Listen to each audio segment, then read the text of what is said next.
Pak Guru, menurut para ilmuwan, kan perjalanan waktu itu mungkin.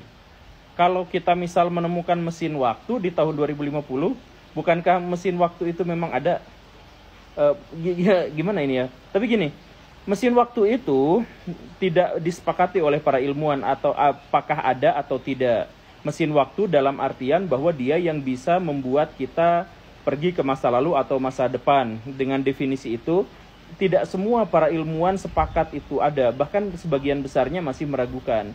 Karena apa? Karena mesin waktu itu punya dua masalah, yaitu dia berbenturan dengan teori relativitas, bahwa segala sesuatu itu tidak mungkin bisa lebih cepat daripada kecepatan cahaya.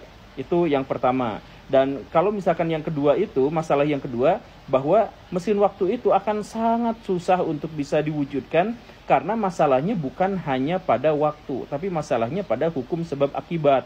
Itulah yang akhirnya memunculkan paradoks. Kalau saya misalkan pergi ke masa lalu dan pergi ke masa depan, gara-gara ada sebuah alat atau sebuah wahana yang memiliki energi yang tidak terbatas, sehingga bisa mengantarkan kita dengan kecepatan cahaya, sehingga di situ akhirnya kita bisa pergi ke masa lalu dan ke masa depan, misalkan yang seperti itulah ya. Nah, maka sebab akibat itu belum bisa diakalin, sehingga muncullah paradoks kakek. Jadi ketika saya ke masa lalu, mungkin saja dalam tanda kutip itu bisa terjadi. Tetapi apakah ketika di masa lalu itu saya bisa membunuh kakek saya sendiri?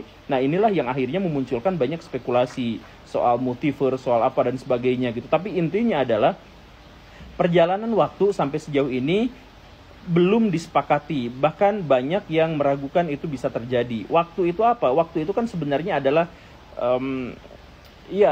ini sebenarnya berhubungan dengan entropi ya, berhubungan dengan sistem keacakan yang ada. Jadi semakin cepat acak, maka waktu itu diukurnya dari situ gitu. Nah, entropi itu mungkin saja bisa kita pecahkan. Masa depan, masa lalu, masa sekarang secara logika sederhananya mungkin kita pecahkan. Tapi sebab akibatnya itu sama sekali belum bisa terpecahkan.